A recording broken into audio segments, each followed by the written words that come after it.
السلام عليكم ورحمة الله وبركاته.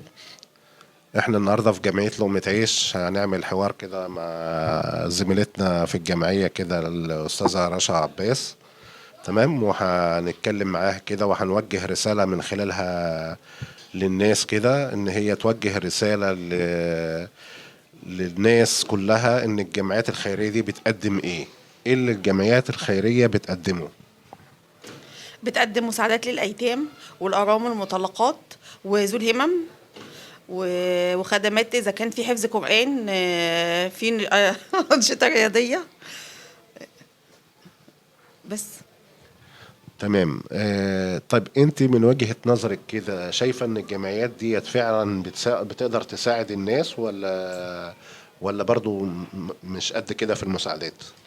في جمعيات بتقدر تساعد وفي جمعيات ما بتقدرش تساعد، لأن في جمعيات بتبقى عايزة حد إن هي يساعدها أو حد يدعمها.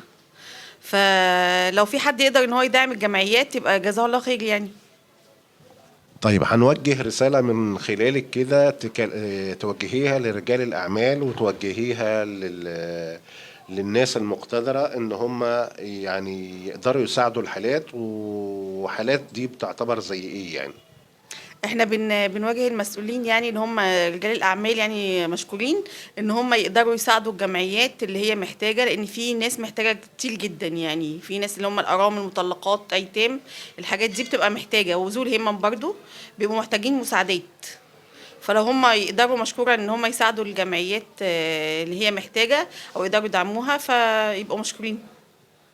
انا شايف اليومين دولت جمعيات في اسكندرية كتير وبتقدر تعمل حاجات كتير، بس طبعا احنا بنقول على الدعم ضعيف جدا. تمام، بس الحمد لله رب العالمين، على حديث الرسول الخير فيا وفي امتي ليوم الدين.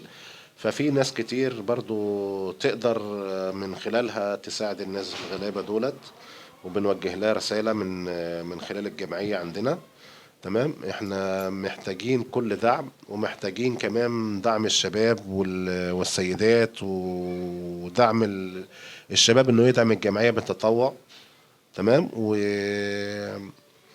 ونحب نوجه الرسالة كمان من خلالنا كده لوسائل الإعلام إن هم يدعموا الجمعيات الخيرية، ويسلطوا الضوء عليها على أساس إن هم كده زي ما بيسلطوا الضوء مثلا على جمعيات الرسالة وجمعيات اللي هم الكبار اللي بيدفعوا من ملايين، في جمعيات صغيرة محتاجة دعم حتى من الجمعيات الكبيرة اللي هم أصحاب الملايين دولت. ويمكن انت شفت في خلال الايام اللي فاتت ديت، شفت معانا ناس كتير غلابة، وقدرنا نساعد كده الناس الغلابة دولت. يعني اشرح لنا كده ايه نوع المساعدة اللي انت في الجمعية هنا قدرت تقدميها مع الناس. قدمنا مساعدات اطعام، وقدمنا مساعدة إطعام جاف برضو، و... ولو في ملابس أو في أي تبرع بيجي لنا إحنا بنطلعه للغلابة والمحتاجين يعني. يعني شفت الناس استفادت من عندنا من الجمعية. أكيد طبعا الناس استفادت، وفي ناس برضو محتاجة، إحنا لسه مش قادرين نوفي معاها لأن لسه ما عندناش حد، أو ما عندناش تبرعات لسه جات لنا. الحمد لله كده. وفي آخر اللقاء نحب نشكرك طبعا على اللقاء الجميل ده، إن احنا وجهنا من خلالك رسالة للناس. وشكرا لكل السادة المتابعين والمشاهدين في كل مكان اللي تابعونا، ونتمنى لكم كل خير في لقاءات قادمة إن شاء الله. السلام عليكم ورحمة الله.